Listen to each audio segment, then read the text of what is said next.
my days off, at least showing up twice. It's tough. Waking up at 3 and then getting out at 10 at night. Like, it's crazy. And my dad got sick, super sick, basically. Again, I didn't know if he was gonna make it or not. So I decided to come back and back home. And again, I came back, coming back to my home gym, and things still didn't take off. It was like I was still at a standstill. So we're talking about almost 3 years of me taking a layoff. Like, this, it's crazy. Like, the years in between, and then that huge layoff. So it was just like, what am I doing? Hmm. Like, I didn't know what I was gonna do. Like, this has to happen. And so I came back home. I kind of asked different people, like, to kind of like let me cross train and let me rep them along with my home gym, so I can make it. And my dad passed away later that year, and that was like my turning point. My dad died, and anybody that I thought was my friend was not my friend. Anybody I thought that was in my corner was not in my corner.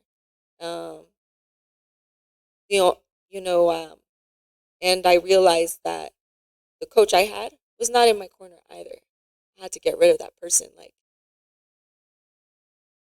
for me, I'm pretty loyal, like, to the end.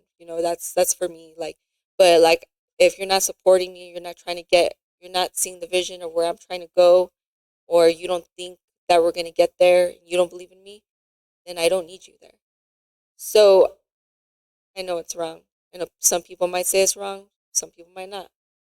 But I left without no words. Hmm. I left without no words. I felt like I've given my time and due diligence at that gym, and I felt like, um,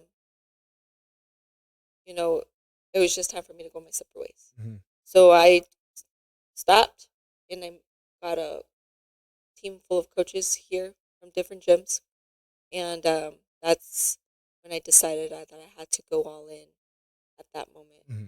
and do things differently, and I had to manage. I had to take charge of my training, Yeah. and that's when things started going. That's you know the fact that you lost a parent. I've lost a parent too, and I lost my mom, so that's tough too because you have like an epiphany, right? Hmm. It was like I had an epiphany about 4.5 years ago, and I was like, what the fuck am I doing? You know what I mean? Like at that time, like I was like in between jobs, like I was telling you what I was doing before, not working, and something so drastic that happened in my life made me realize like I could do better. Like what can I do to do better and not worry about what anybody wants to do or doesn't want to do. So the fact that you said that, I can relate to that just in my own way. Because yeah, unfortunately, like it was terrible that that happened, but at the same time, you kind of put your life in perspective. All of a sudden, like what the fuck am I doing? Like this makes no sense here. I need to do something. I need to remove myself from this environment, or I need to pursue this way. And it sucks that sometimes it does happen in life, but that's how you grow.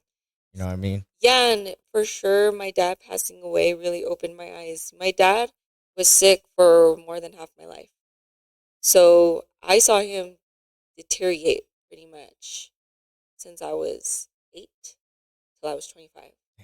So, but that man, me and him didn't really have a good relationship. He definitely didn't.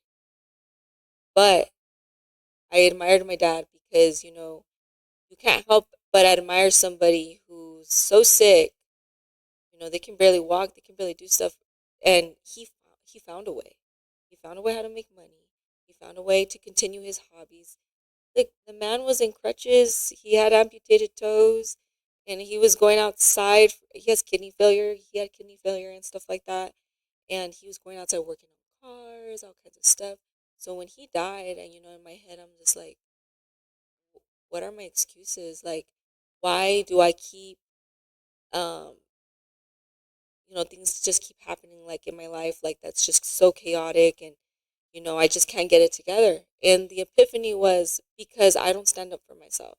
I don't stand up for myself. I don't speak for myself, and I don't just take charge of what I can't control, which is me. And so when I figured that out, I was like, okay, well then, fuck everybody else. I need to figure out my own shit. Who cares what this person thinks, that person thinks? I don't care. Yeah. Like I had to figure it out, and I decided just to get the right people um, behind me, and that's all I needed. Yeah. Just those people.